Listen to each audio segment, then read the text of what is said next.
Bonsoir, donc on est à la soirée HTC, donc où HTC fait une présente, on va dire ses produits qu'il a déjà montré à Barcelone, mais c'est des produits qui sont déjà lancés, donc toute la gamme One, avec notamment le S et le X, et là on va vous montrer donc le petit frère de la gamme, le HTC One V, et donc c'est Yacine qui est donc responsable marketing produit chez HTC qui va nous présenter donc ce nouveau smartphone. Bonjour, donc je vais vous présenter le HTC One V qu'on a un peu moins vu quand même dans toutes les vidéos qui ont été postées. Donc voici le One V, donc disponible en deux couleurs, un gris et un noir. Donc concernant le design, on a une conception unibody en aluminium que vous connaissez bien chez HTC. Donc voilà le produit, le gris. Ok, on va juste, puisqu'on parle de la partie donc unibody, donc là il y a donc on va dire un toucher façon aluminium et un peu rugueux pour que ce soit moins froid. Exactement, c'est mat.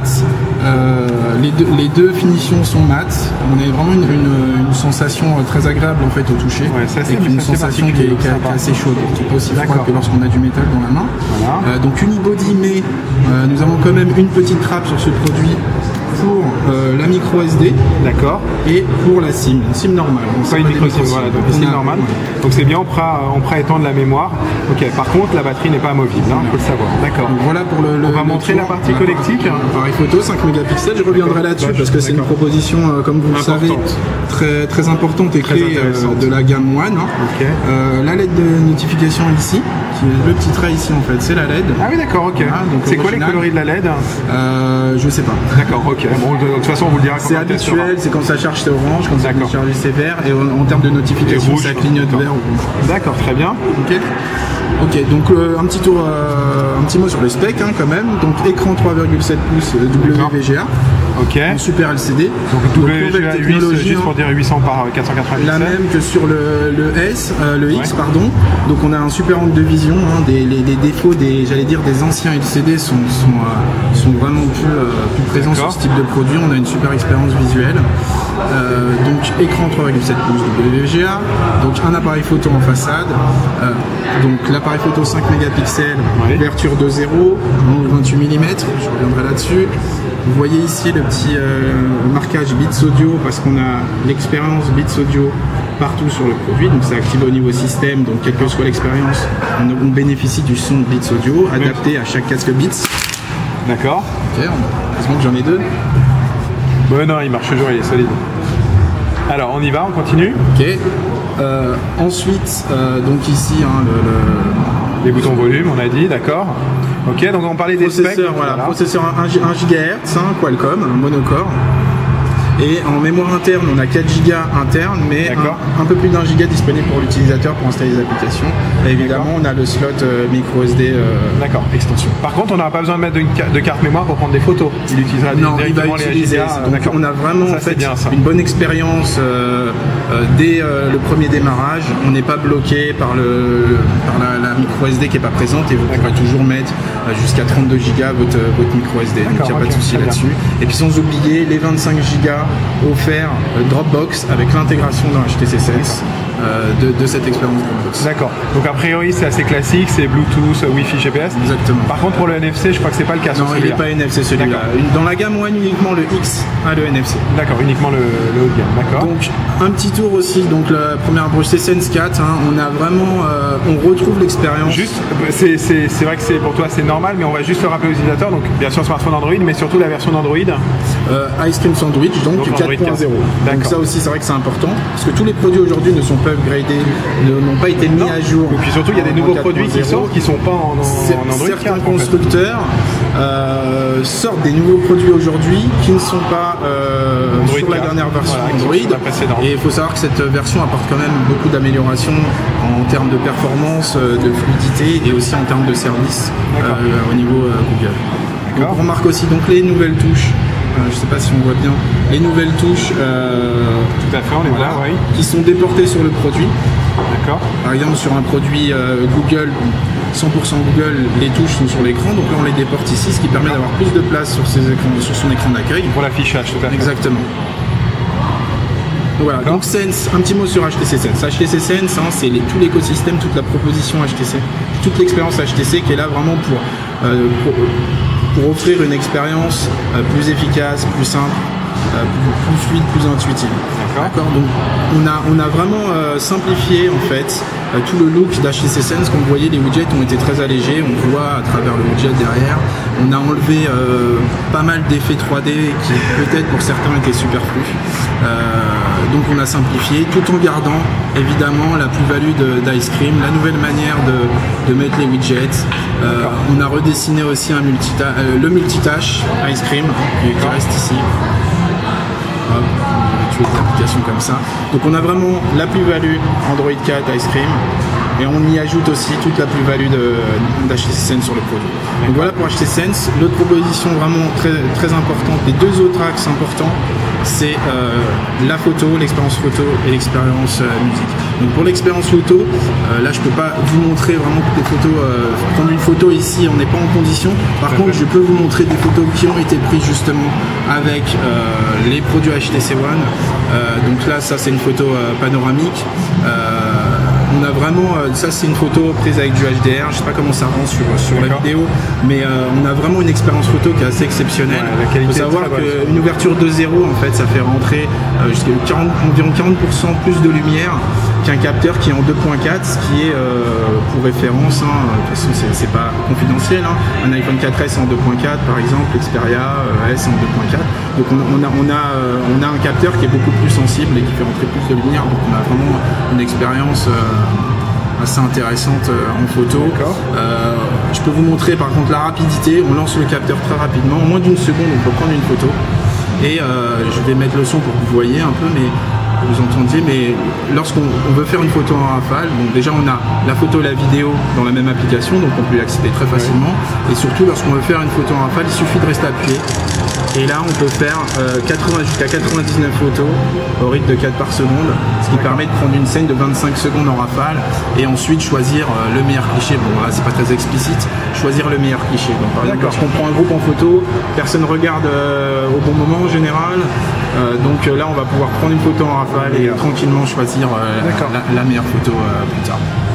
Donc la rapidité du capteur une chose et la qualité des photos. Pour résumer simplement l'expérience photo, on a énormément de filtres également, mais surtout on a des filtres qu'on va vraiment pouvoir modifier à souhait. Donc, je vous montre très rapidement parce que c'est quand même quelque chose d'important et qui n'a pas été beaucoup montré en fait dans les tests. Donc je prends n'importe quelle photo, je vais pouvoir ajouter en fait un effet sur la photo.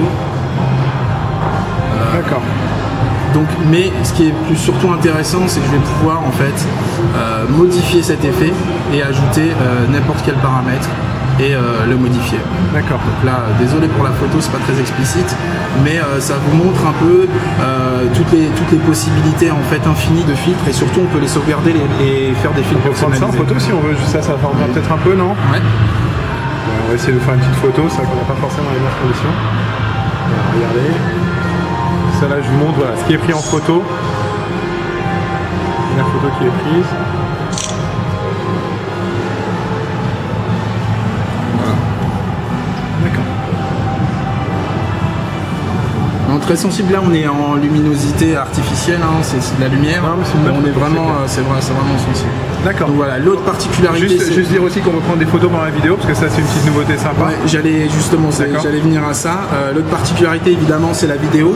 Donc lorsque je vais prendre en fait une vidéo, je suis en HD 720, je vais pouvoir prendre des photos à la volée, comme ça, et elles vont être stockées dans mon album photo. On peut même le faire après coup. Exactement. Donc si je me rends compte que j'ai pris une vidéo et j'ai oublié et je veux prendre en fait des screenshots de cette vidéo, je vais pouvoir le faire. Donc, je vais vous prendre une autre vidéo. On rappelle un peu l'utilité de ça, c'est qu'en fait par exemple on regarde je sais pas un match ou on voit un spectacle de danse d'un enfant.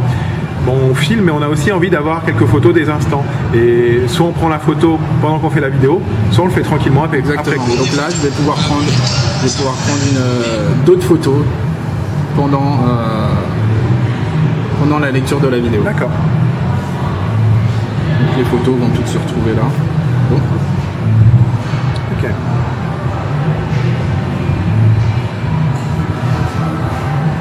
Ok, très bien. Donc l'autre particularité, je l'ai dit tout à l'heure, c'est la musique. Donc on a en fait cette nouvelle application musique, un hub musique, On va retrouver évidemment la musique, toutes les musiques qu'on retrouve sur son produit, mais aussi Soundhound, TuneIn, Soundhound pour la reconnaissance de musique, TuneIn Radio, c'est la web radio, donc on va retrouver toutes les radios françaises qu'on va pouvoir écouter via le Wi-Fi ou via la 3G, et 7 Digital, on a pour un achat de musique à la carte. D'accord. Et la particularité, c'est aussi qu'on va pouvoir ajouter n'importe quelle autre musique, par exemple la radio FM, qu'on va retrouver ici. Donc on va pouvoir se créer son petit univers lié à la musique avec des applications, par exemple Deezer ou Spotify. On va pouvoir les intégrer dans ce hub musique, on va les retrouver toujours au même endroit dans ce petit hub musique. Et on va centraliser. Et comme j'ai dit tout à l'heure, toutes les applications vont bénéficier de l'expérience Beats Audio. Donc on va avoir la possibilité dans les effets de choisir quel casque Beats Audio on utilise et d'appliquer le meilleur effet pour le casque en question. Et si ces profils ne nous conviennent pas, on a aussi des profils, j'allais dire, plus standards que l'on retrouve habituellement sur nos produits. D'accord. Donc on a vraiment une expérience musique exceptionnelle, une expérience photo également la meilleure qui soit là, sur smartphone, même sur, j'allais dire même entre guillemets, sur le One V qui est le petit frère et le petit de la gamme. On bénéficie également de cette on va juste montrer le côté, la courbure du bas quand même, puisque là c'était pas mal.